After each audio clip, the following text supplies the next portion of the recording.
At ang ating susing talata na pag-aaralan pa din ay nasa verse 14. Okay? So, nung nakaraan, nag-aaralan natin yung unang bahagi na paluti ng Diyos na kanyang pinagdarap sa atin. At yun nga yung, nalala niyo pa? Yung belt of truth. So ngayon naman, tatalakayin natin, bigyan sa pag-aaral ay paluti ng Pilihan. O yung breastplate. O para mas maintindihan natin, paluti sa dibdib. Okay? Paluti sa dibdib. Okay, Ephesians chapter 6, verse 14. It's, chapter 6, verse 14. Okay. So, sabay-sabay natin basahin yung verse 14. Na kaya? Ephesians chapter 6, verse 14. Ganito ang sabi, sabay-sabay tayo na ibigin. Kaya't tumindig kayo na ang inyong mga baywang ay nabibigtisan ng katotohanan na suot ang paluti ng katwid. So, ang ating paksa ay wearing the righteousness. Again, wearing the righteousness. The breastplate of righteousness. Okay? Wearing the breastplate of righteousness.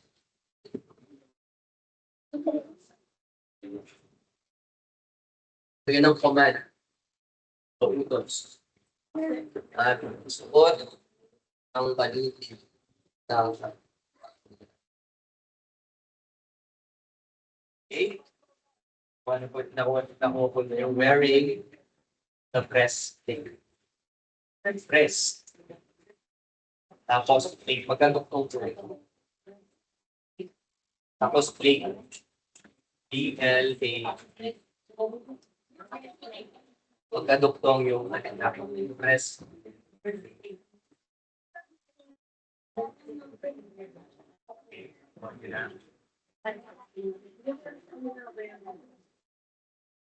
Very.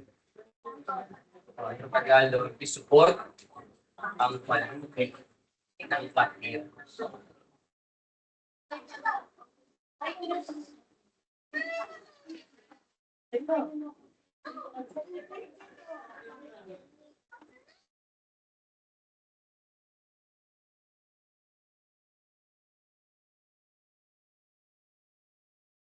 Timer.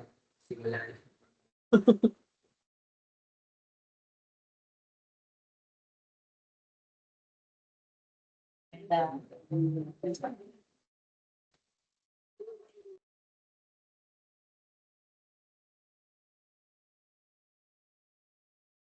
Ikaw po ba sa inyo sa bahay?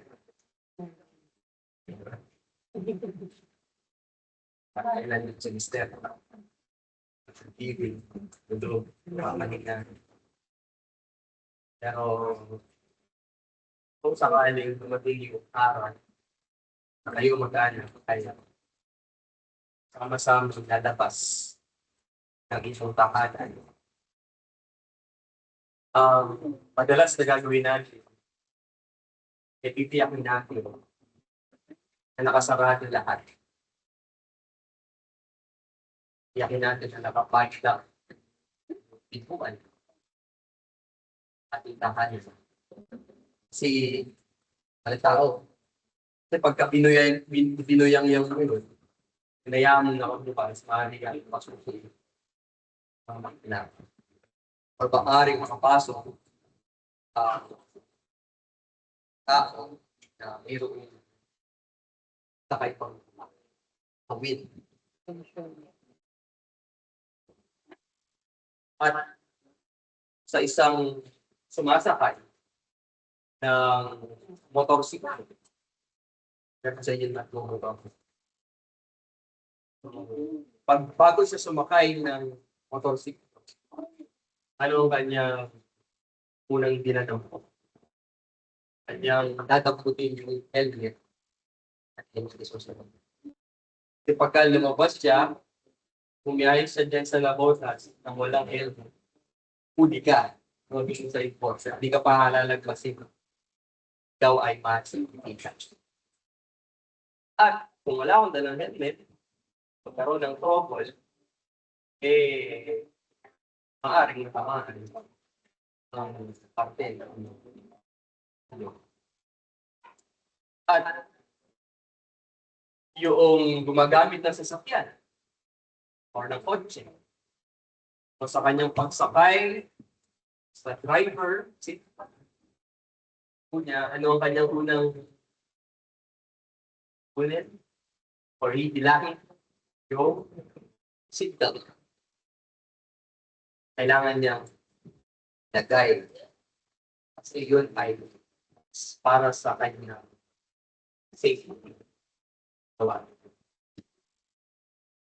Or sa ating mga telepono. Ating cellphone. Ang ating cellphone, pagka pinindot mo, lalo pag hindi sa'yo, tinatch mo yung screen. Ang lalabas, may pin code. Kailangan mong ipin yung pin code na may-ari bago mapuksan. Or ikaw na may-ari, kailangan mo na yung fingerprint para tuluyang mapuksan ang iyong telepono. Kahit sa ating mga bank accounts, ay yung ating ATM, pag sinuksok natin sa ATM, mag-provide tayo ng passcode or passkey para ikaw ay makapag-withdraw or para makita mo yung balance, check ka ng check, wala siyang So, ano ibig sabihin nun? Bakit ko binibigay yung ganung mga illustration? Ano sa palagay niyo? Kasi para sa atin ng mga tao, mahalaga para sa atin ang protection. Gusto natin na mayroong protection sa lahat. O, di ba, iniwan mo yung bahay mo, kunwari, tapos, wait mo yan, i-check mo, kasi meron kang CCTV na nilagay. Meron kang pag-monitor sa iyong cellphone. I-check mo. Pag-pahay ko, gusto natin, lagi safe. Alam natin na mahalaga na meron tayo. So ngayon ang tanong, gaano kaya kadami sa mga tao na nabubuhay sa ibabaw ng yung iniisip na proteksyonan yung kanilang mga kulto. Yun ang tanong sa atin. Gaano karami sa mga tao dito sa ibabaw ng lupa na gusto nila na pinoproteksyon, iniisip nila na kung paano nila mapoproteksyonan yung kanilang puso. Sinasabi ko, hindi yung physical na puso, kundi yung spiritual na puso ng tao. Spiritual na puso natin. Kasi ang totoo, whether we realize or not, di man natin ito maunawaan, mapagtanto, or mapagtanto man natin ito, tayo kasi ng mga Kristiyano, tayo mayroong labanan na kinakaroon. Merong tinatawag na spiritual battle. Na araw-araw, nandiyan ang diablo para ikaw ay kanyang atakin. Humahanap siya palagi ng oportunidad para ikaw ay kanyang atakisin. Aatakihin niya kung ano ang nilalaman ng iyong kaisipan, aatakihin niya kung ano yung iyong nararamdaman, aatakihin niya kung ano o kung paano niya wawasakin ang iyong pamilya. Aatakihin niya, aatake siya, maghahanap siya ng pagkakataon para mawasak yung relasyon sa iyong asawa. Naghahanap siya ng paraan para sirain yung patutuo bilang Kristiyano. Yan ang gusto ng diablo. At maraming mga Kristiyano, hindi sila nahuhulog sa kasalanan dahil wala silang alam sa salita ng Diyos. Again, ulitin ko yun. Maraming Kristiyano ngayon ang nahuhulog sa kasalanan dahil wala silang alam sa salita ng Diyos. Nahuhulog sila sa kasalanan dahil hindi nila suot-suot yung paluti ng Diyos. Ako niyo po ako. Hindi natin sinusuot yung paluti na ipinagkaloob sa atin. Kaya nga ito yung sinabi sa atin ni Pablo. Ito yung sinabi ni Pablo sa mga taga-Epeso. At sinasabi rin naman niya ito sa atin ngayon. Ano sabi ng verse 14? Kaya't tumindig kayo na ang inyong mga baywang ay nabibigkisa ng katotohanan, and listen, na suot ang baluti ng katwiran. Now again, sinabi ng konteksto ng ating pag-aaral, itong Ephesians na ito. Bago yung sitwasyon dito ni Pablo, nasulat ang Efeso nung si Pablo ay nasa kulungan. Sa kulungan siya doon sa Roma. Kaya sa bawat araw, habang siya nakakulong, at kung anong nakaraan, nasa kulungan, pero guardia. Yung mga nagbabantay sa kanya ay mga Roman soldiers. Habang tinititigan niya yung Roman soldier, nakatingin din siya sa suot-suot ng isang Roman soldier. Baga yung armor na meron ng isang sundalong Romano. Yun ang ginamit ng Diyos para mailarawan sa atin, ma-describe, maipaunawa niya sa atin kung anong meron sa buhay Kristiyano, sa buhay mananampalataya. So pinapaalala dito ni Pablo, sabi ko nga nung last na quotation na ibinigay ko sa inyo, sabi ni Martin Lloyd-Jones, Christian life is not a playground. It is a battleground. Ang Kristiyano, pamumuhay, ay hindi isang laro. Ito ay labanan.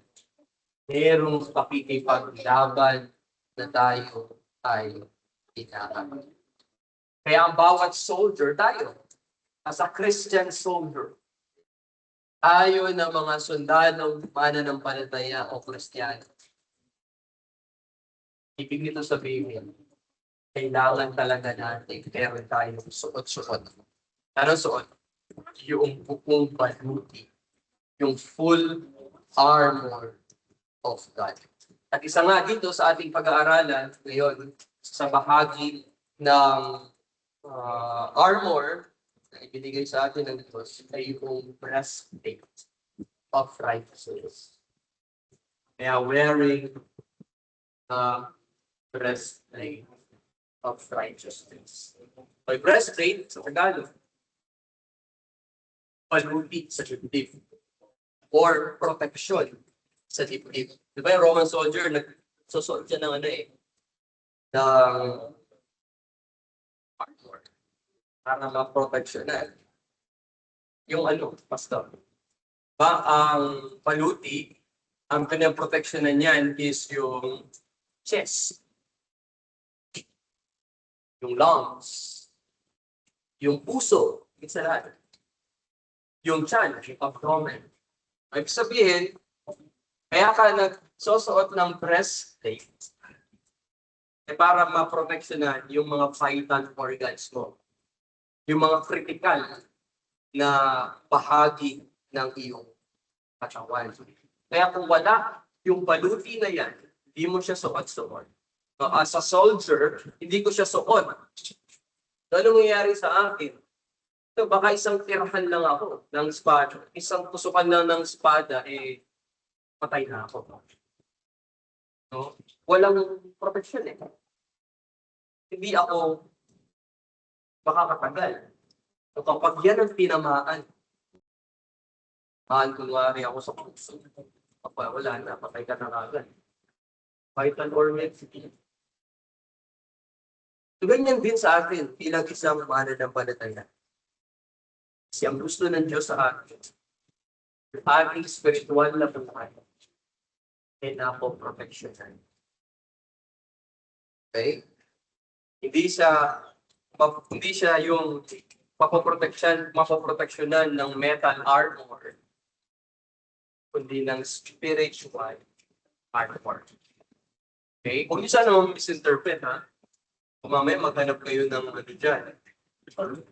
Katulad ni Pastor, kailangan so natin yung ano eh. Hanap ko ngayon sa bayan, no? Naghanap ka ng bulletproof. Best. Tapos kinuwat no? Kasi dapat, sabi niya, kasi ni Pastor, paglabas, dapat, meron kang nakal-patent gift eh, no? Yun ang ibig natin sabihin. Hindi yung literal.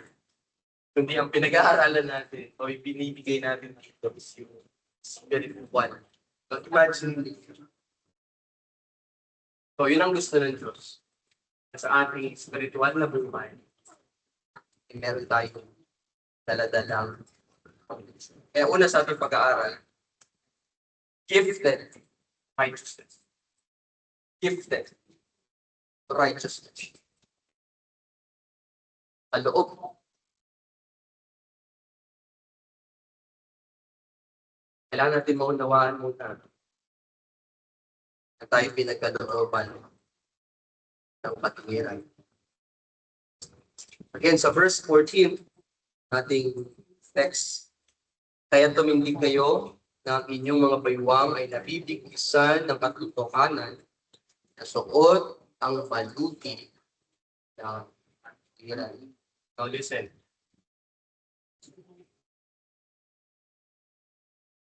Ang totoo, bago natin masuot ang katwiran na ito, kinakailangan una sa lahat, matanggap muna natin yung katwiran. Okay yung ako. Titig ko. Bago natin masuot yung breastplate of righteousness, kailangan muna nating matanggap yung katwiran. Later on sa ating pag-aaral, along the way, sana makita natin, maunawaan natin kung anong ibig natin sabihin. Or kung sino yung tinutukoy na katwiran na iyon. Okay, dito sa ating pag-aaral, si Pablo rito, pinagpapalagay niya na ang kausap niya o yung mga mananampalataya dito sa Efeso, nasa kanila na yung katwiran na yun. Natanggap na nila yung katwiran na yun. Dahil pinaniwala na sila'y kapilang nasa ating Panginoong Hesus Kristo. Ibig sabihin, sila ay meron ng relasyon sa ating Panginoon. Pero ang tanong dito sa atin, saan ba galing yung katwiran na iyon? Sagot, sigurado tayo, of course, hindi yun galing mismo sa kanila. Yung katwiran, yung kabutihan, kalinisan, hindi yun galing kapatid. Or kahit sino pa sa atin. Hindi yun lumabas ng gagaling mismo sa atin. So, ang Biblia, maliwanag na sinasabi sa atin. So, Romans chapter 3, verse 10. That's why I quote sa ating sermon. Ang sabi sa Romans chapter 3, verse 10, there is none righteous, no, not one. Walang matubid, wala kahit isa. So, ibig sabihin lamang ng talatang iyon, walang sa ating kalikasan, walang mabuti ni isa sa atin ang makakatayo o ang makakatagal sa harapan ng Diyos. Sa harapan ng isang banal na Diyos. Hindi kaso, sabihin na natin, hindi patayan dito yung sabihin mo, kaya ka naging matuwid dahil sa pang-relihiyosong tao. Or kaya ka naging matuwid kasi ikaw ay lumaki sa church. Nabata ka pa lang hanggang sa lumaki ka, nasa church ka pa. Kaya mo nasabi na matuwid ka. O hindi rin patayan o walang kaso na tawagin mo ang iyong sarili na isang mabuting tao. Nasabi mo, magawa naman ako ng mabuti kaya matuwid ako sa harapan. Alam mo yung mga bagay na yun, yung mga kinote natin, mga pinanggit natin na yun, wala ni isa doon ang makapag-aalis ng ating mga kasalanan. Wala ni isa sa mga iyon ang makapaglilinis ng ating mga kasalanan in order for us na maging matuwid sa harapan. Kakalungkot dahil maraming mga tao ngayon ang nagsasabi na as long as or as long as parang sabi nila ganito mas madami naman ako nagawang mabuti kesa masama.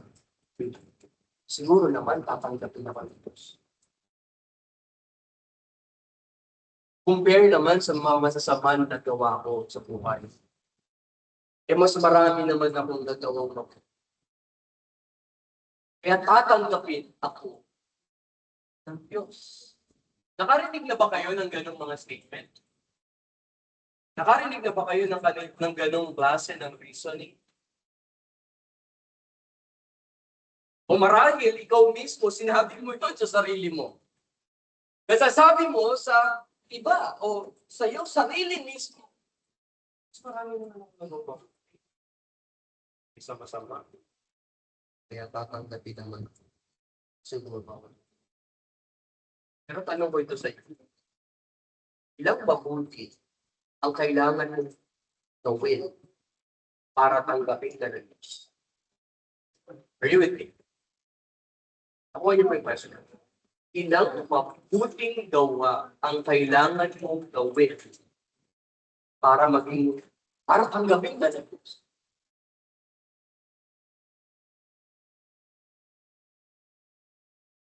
Kumbaga sa percentage, kailangan mo bang ma-meet yung 80%? Kailangan ba 90%? O kailangan ba 99.99%? Alam niyo sa Biblia, ang Biblia hindi siya nagbibigay sa atin ng passing score. Ang Biblia, hindi siya nagbibigay na dapat anak, ito yung grado mo. Ito yung makuha mo. Ito yung ma-achieve mo. Ito dapat yung magawa mong mabuti para tanggapin kita. Para ikaw ay makapasok sa aking kaharian. Para ikaw ay maligtas. Para ikaw, masabi mo na ikaw ay isang matuwid. Saan yun? Nilinaw yan ni Santiago. o ni James. So sa James chapter 2, verse 10, sabi doon, James chapter 2, verse 10, basahin natin. Sa Santiago, kapitulo 2, talata 10, ang sabi doon, sapagkat sino mang tumutupad ng buong kautusan, subalit lumalabag sa isa, ay nagkakasala sa lahat.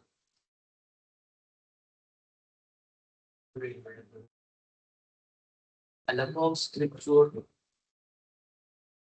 kung mong sikap mong tinutupad ng kautusan ng sa mundo. Pero sabi ng salita ng Diyos, kung kasala ka lang sa isa, pagsak ka lang. Sinong tao ang nakasunod sa kautusan? Pero ba kayong kilala? Kaya nga sabi ng Romans 3:10 again, there is none righteous. Wala. Wala. Walang masyadong. Wala. Kahit. Kung ibig sabihin lamang ng ating tinatalakay o ng verse na yan particularly, walang makakapasok kaharian ng Diyos. Walang makakapasok doon sa langit kung tayo na tao ay didepende lamang sa ating mabubuti ang manswa. Hindi yun ang paraan. Hindi paraan yung mabubuting gawa natin para tayo ay makapasok sa kaharian.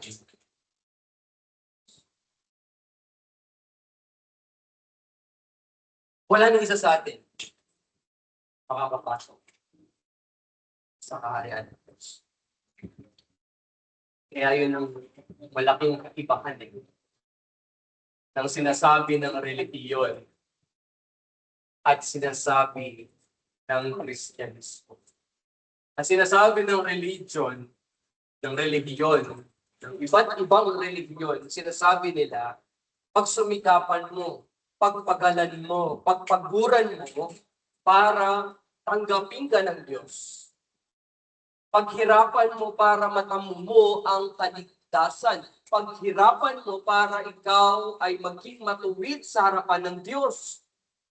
Ngunit ang sinasabi ng mabuting balita sa atin, sinasabi ng gospel sa atin ngayon, hindi mo kailangang paghirapan. Yung libreng ipinagkakaloob sa iyo. Yung libre na ibinibigay sa iyo. Yan ang sinasabi ng gospel. Hindi mo kailangang pagpaguran, paghirapan, yung katuwiran na handang ibinigay sa atin ng Diyos. Kaya nga, naparito si Jesus. Kaya nga ang Diyos nagkatawang tao. Kaya nga si Jesus na parito sa sanlibutan na ito, at ang ating Panginoong Jesucristo, alam natin na siya ay nabuhay ng perpektong buhay na kailanman tayo hindi natin kaya na ma-achieve. Na hindi natin kayang ipabuhay. At alam natin na si Jesus, nung siya'y naparito, sabi niya, di siya naparito para suwayin ang kautusan, hindi kanyang tuparin ang kautusan ng Diyos. So He came to this earth para kanyang sundin ang utos ng Diyos. Utos ng kanyang Ama doon sa langit. Ano sabi ng Scripture? Binanggit natin yan noong nakaraang pag-aaral natin. He never sinned. Hindi siya nagkasala kailanman.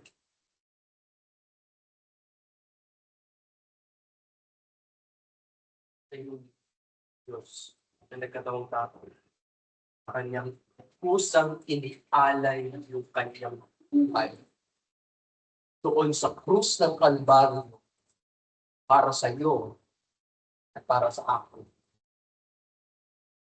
Kanyang pinagbayaran ang lahat ng ating mga kasalanan. Kanyang binayaran yung marami natin o malaki nating pagkakautang sa Diyos. Siya yung nagdusa. Imbis na tayo ang maparusahan o magdusa.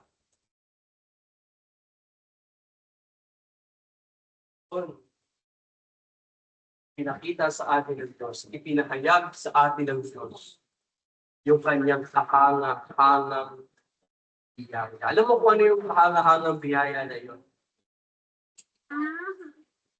Yung kahanga-hangang biyaya na yun, ipinilang kay Jesucristo ang lahat ng ating mga kasalanan. Ako niyo po, ipinilang ang ating mga kasalanan kay Jesucristo.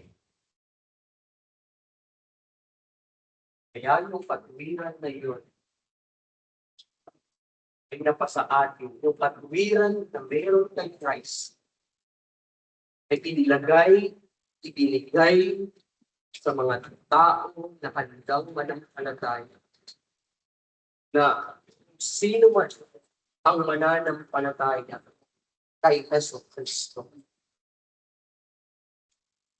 o magtitiwala sa Panginoon. Yung sinasabi ni Pablo sa 2 Corinthians chapter 5 verse 21.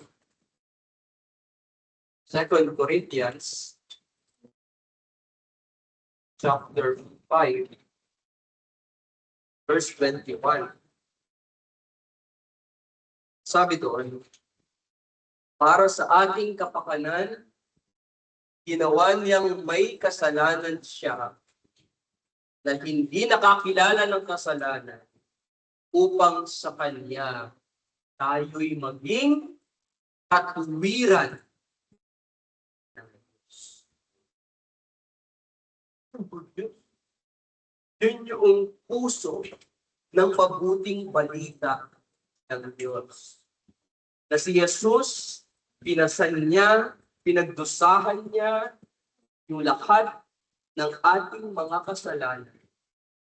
Tayo, natanggap natin yung kanyang pakasya. Okay? Natanggap natin yung katwiran na iyon ng Diyos, yung kanyang katwiran, yung katwiran ni Jesucristo na pa sa atin yun,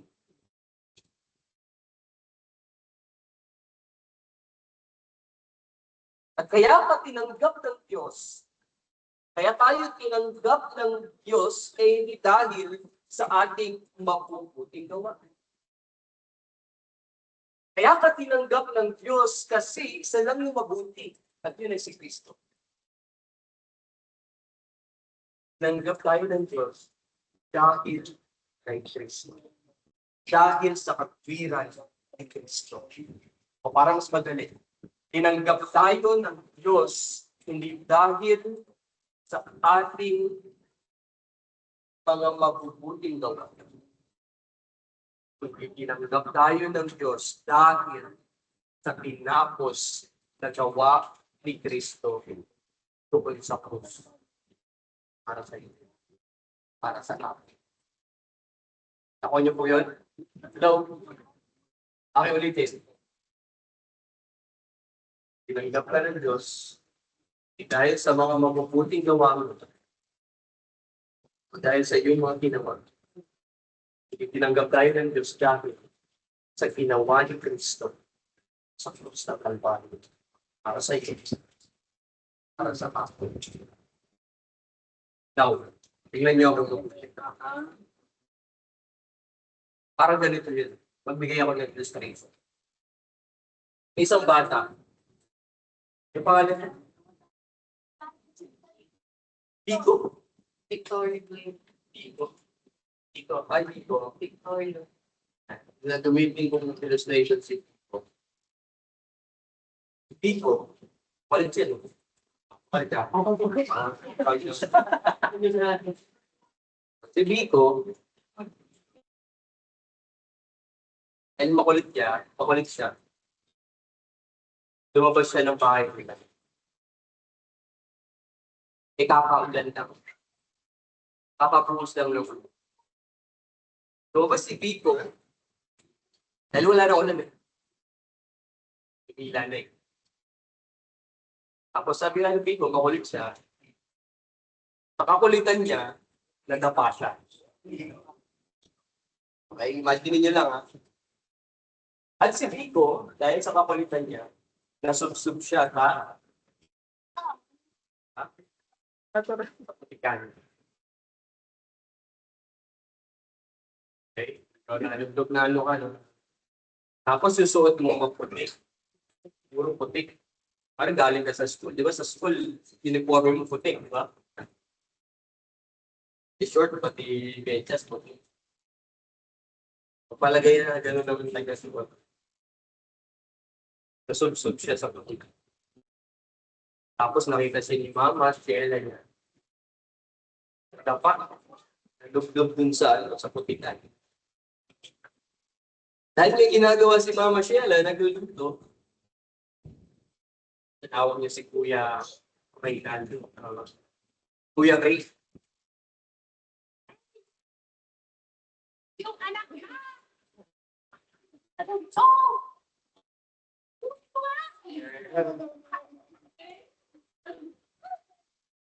Uri mo si Dito. Ano ba kasi mapulit na lantas? Siyempre, tayo naman si Reynaldo. Nawa yung kanyang anak. At angat niyang gano'n. Ano nangyari sa lamig ni Tito? Yung puno ng... Sabi ni Ray.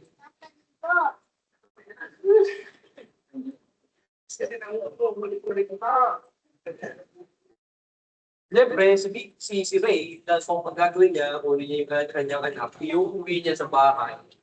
Tapos anong gagawin ni Ray? Siyempre, dadalhin sa siya. Paliliguan. Okay, papaliguan ka na. Nangyari ba sa'yo? Naliguan na pwede. Iba yung kwento siya. Tama ko po si ate. Oo. Ano nangyari sa'yo? Okay? Okay na. Pumuna ko na. Yung daddy mo Ray, sa siya.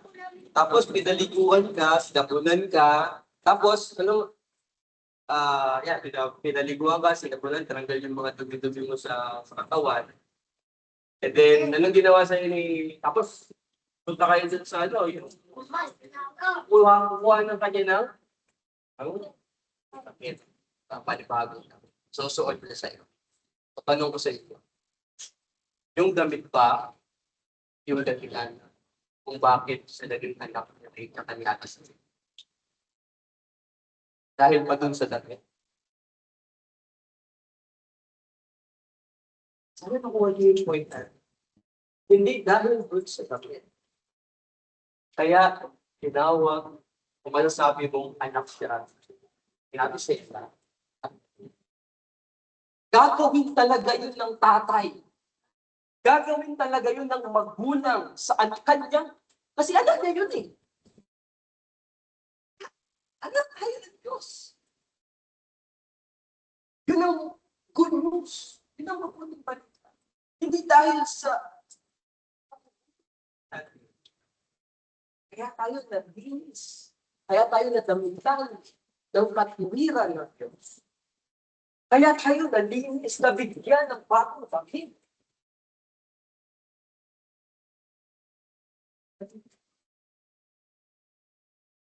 Yung sinasabi ng Titus chapter 3, verse 5, masabi doon, not by works of righteousness, which we have done, but according to His mercy, He saved us. And then sabi din sa Isaiah chapter 61, verse 10, He had clothed me with the garments of salvation. He had covered me with the robe of righteousness. Wow. Okay. Kaya ako sa oras na to, sa masadali ito, hindi ka pa nagtitiwala kay Jesucristo. Ngayon yung araw, ngayon yung oras na manampalataya ka kay Jesus. Ang tawag po, panawagan ng Ebanghelyo sa iyo ngayon.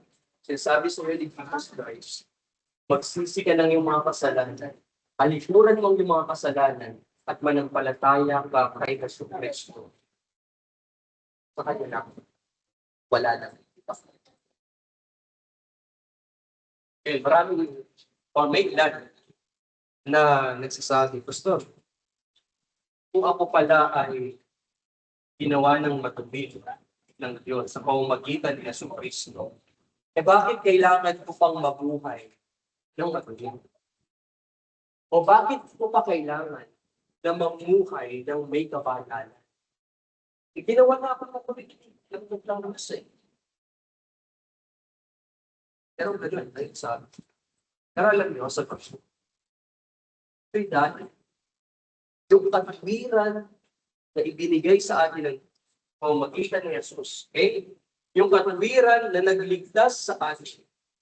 Yung katwiran din na yun. Are you with me? Yung katwiran din na yun ang siyang huhubog sa ating buhay bilang Kristiyano. Yun ang huhubog. Kaya sa pangalawa na pag-aaral natin, guarding righteousness. Pangalawa, guarding righteousness. Guard. Ano ba yan?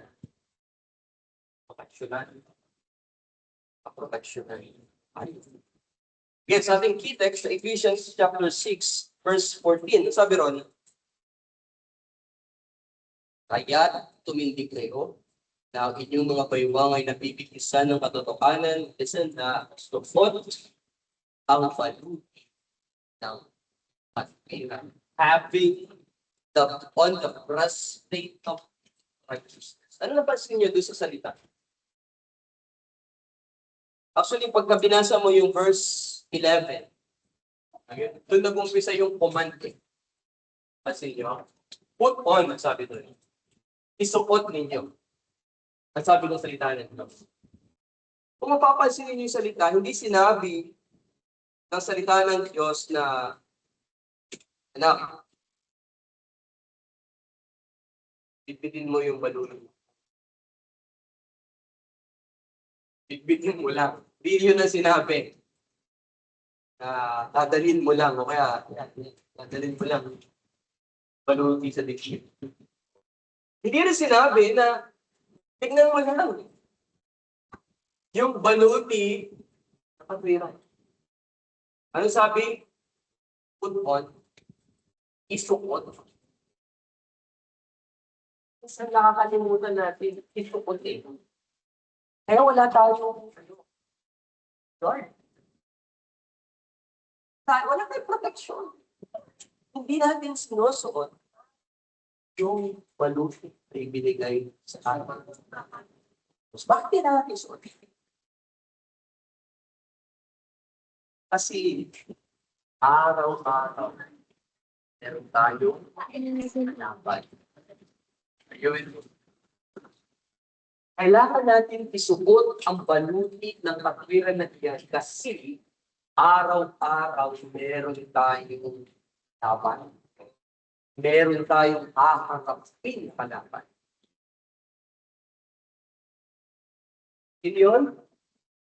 Tinanggit doon sa verse, di ba? Kung sino yung kaway natin? Sa verse 11. Sabi rin, isuot ninyo ang buong kasuotang pandigma ng Diyos upang kayo'y makatagal dapat sa mga pakanain, no? Ng chapter. Chapter, laban natin. Hindi natin siya nakikita, pero dati siya nakikita. Hindi siya kinukilos para tayo ay kanyang atakin, para tayo kanyang lapain, para tayo kanyang wasakin. Yan ang sabi ng 1 Peter chapter 5, verse 8. Diba?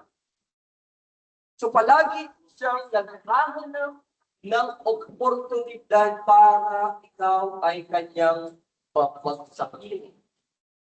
Ano pagka hello? Lalo kapag yung mag-asawa, na mo problema ng kapag ang asawang babae, pag walang may taon na yan, Totoo eh. Yung mga ganun. Uy, magdala sa packet. Tapos ayun na, napupuno ka na ng yabang, ng pagmamalaki, ng pagmamataas. Doon makatake ang job. Doon ka niya pababagsakin. Pag ayaw mong magbaba ng front. Gusto mo ikaw lagi yung tama. Mapupuno ka ng galit. Mapupuno ka ng alam mo na, makasalanan.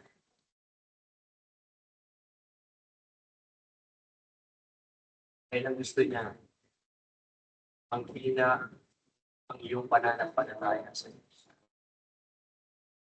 Pahinagin natin niya yung lakad sa Diyos. Pahinagin natin niya yung relasyon sa Diyos. Kanya tumatake.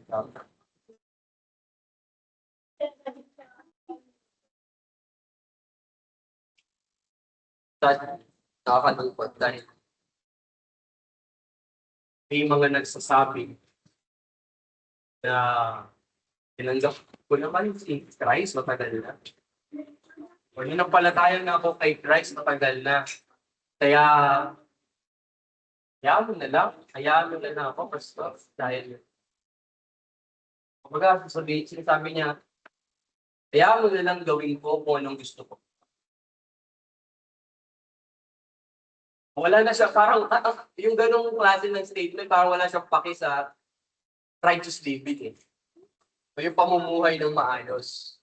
O yung pamumuhay ng matuwid o ng may kabanalan sa harapan mo. Isipin mo to.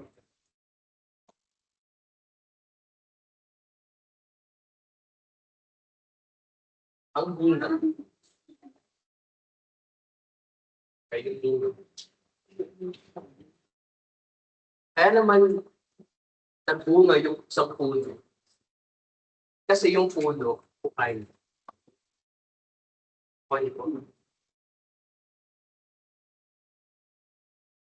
kaya may bunga yung puno. Kasi buhay yung puno. Ano dito ko sabihin doon?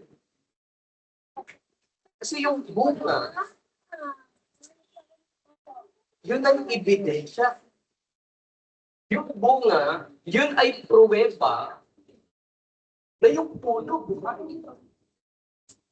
So sinasabi ko, yung punto ko dito, tayo ng mga nakatanggap ng takwiran ni Kristo, ibuhay. Magbubunga yun ng takwiran ng Diyos. Or para mas madali natin maintindihan, kaya hindi rin natin basta-basta tinatanggal yung mga mabubuting gawa na nagagawa natin. Nice lang natin dinawin na yung mabubuting gawa natin, kasi ito yung bunga ng natanggap natin na katwiran ng Diyos. Are you with me? Kaya ka naligtas, kaya ka nabigyan, nabiyayaan ng pananampalataya mula sa Diyos. Para gumawa ng mabuti. Para sundin ang kalooban ng Diyos. Para tuparin ang kautusan ng Diyos. Hindi yun ang paraan, iyon ay resulta. Iyon ay bunga. Iyon ay ebidensya ng tunay na ikaw nga ay mayroong relasyon sa Panginoon.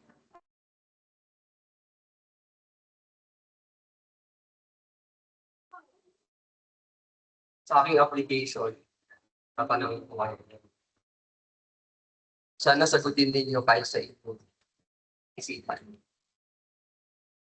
Seryosong tanong. Sino ka kapag walang ibang nakatingin sa'yo?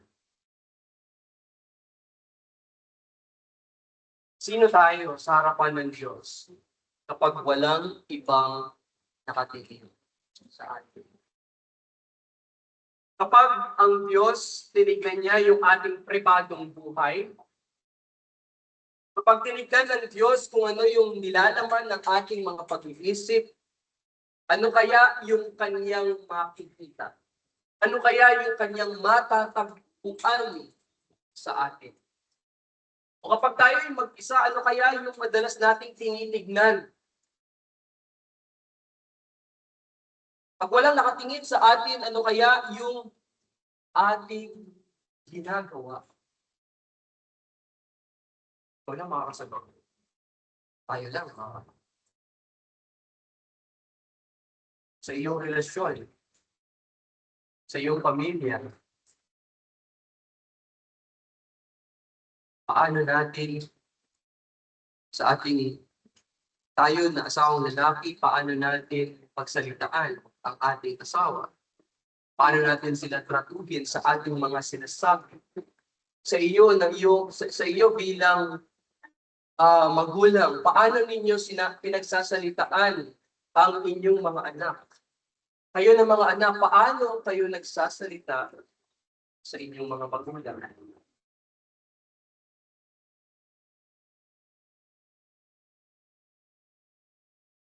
O ba yung Kristiyano na araw-araw nabubuhay para kay Kristo? O ikaw yung Kristiyano na nabubuhay lang ng matuwid pag-araw ng linggo? Meron ka bang tinatagong kasalanan sa harapan nito?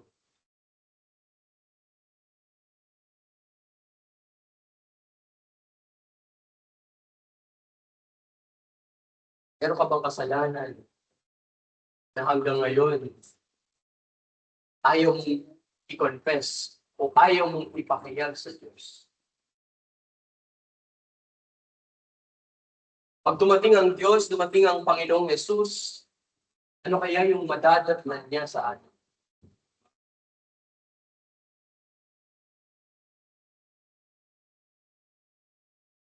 Nakahanda kaya tayo sa araw na ito?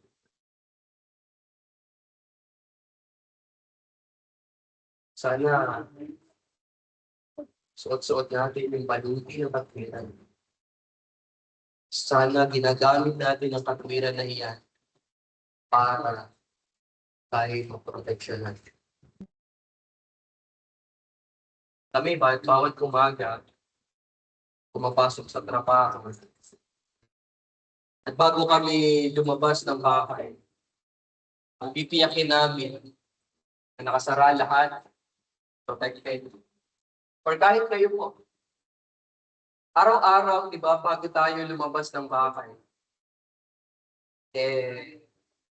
meron tayong mga choices na ginagawa. Are you with me? Hello? Araw-araw, pipili kayo. Meron kang choices. At isa nga doon, siyempre pipiliin mo kung anong susuotin mo. Magpapasya ka kung saan ka pupunta. Magpapasya ka rin kung anong gagawin mo. So, kumbaga, ang buhay, puno-puno ng choices. Okay? Pero meron bang araw? Naisip mo rin ito. Hello?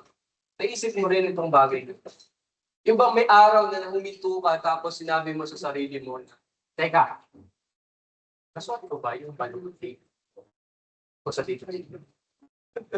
Nasuot ko ba yung, spiritually speaking ha, nasuot ko ba yung baluti?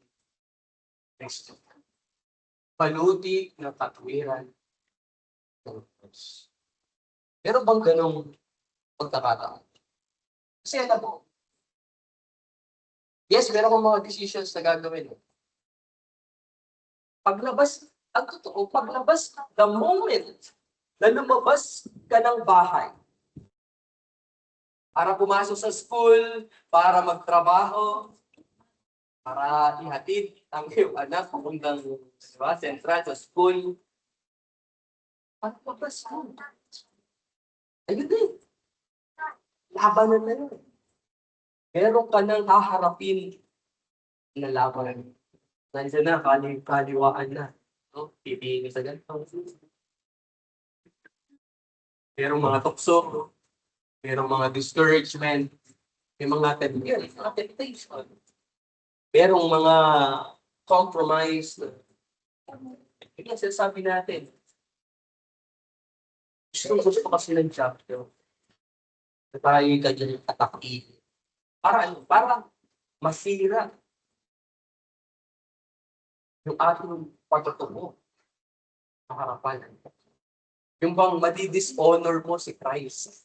Madi-dishonor mo ang Panginoon sa buhay. Yun ang gusto niya. Kaya mamimili ka din.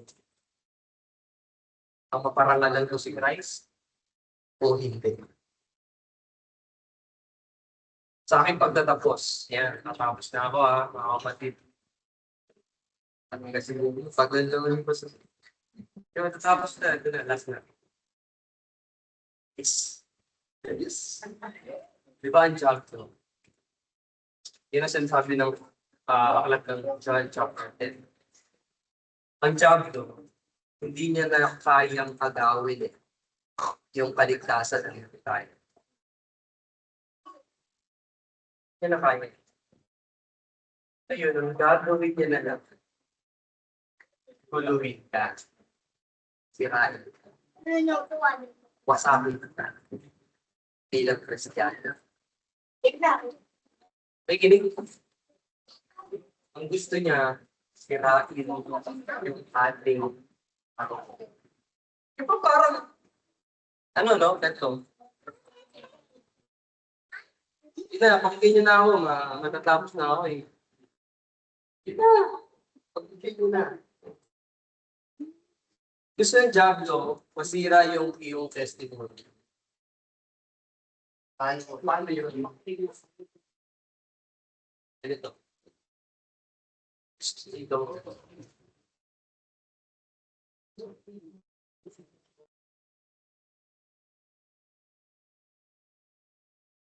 Paano masisira yung pagtuon natin? Ganito. Yung gagawin ng Diablo, ganito. Gusto niya. Sabihin ng mga taong nakapaligid sa atin. Ano nakapaligid sa atin? Are, kapitbahay, kapatid, kapamilya, kapuso. Lahat ng mga taong nakapaligid sa atin. Ang sabihin ng mga tao sa atin. Tayo, Kristiyano, ang sabihin nila, church ka ng church, hindi ka naman nagbabago. Yan, ano nangyari, nagdapat. Tapos sabihin mo, hindi ka sama sa tayo sa church. Tapos sasabihin sa'yo ng tao. Ito paniniwalaan eh. Ito nga, parang wala naman ang problema.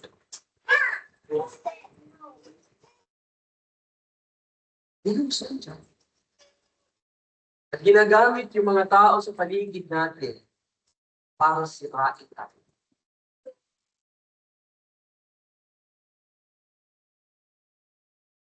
Ba't ako maniniwala sa'yo? Eh, kung ano ako, gano'n pa rin.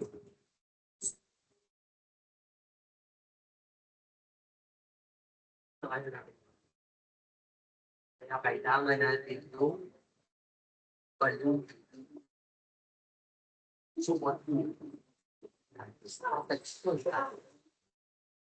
Kasi sabi natin na huwag lamang natin basta talhin, bitbitin, isuot natin. Huwag lang nating dalhin, no, yung pangalang Christian. No? So, pag sinabi, yan,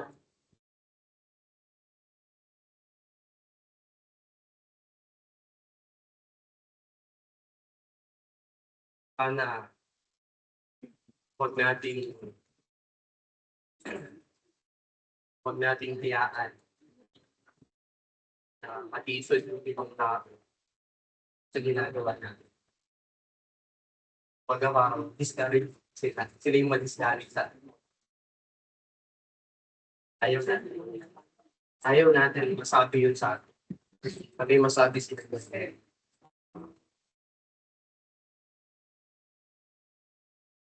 Ibali sana kung namumuhay ka ng madumi.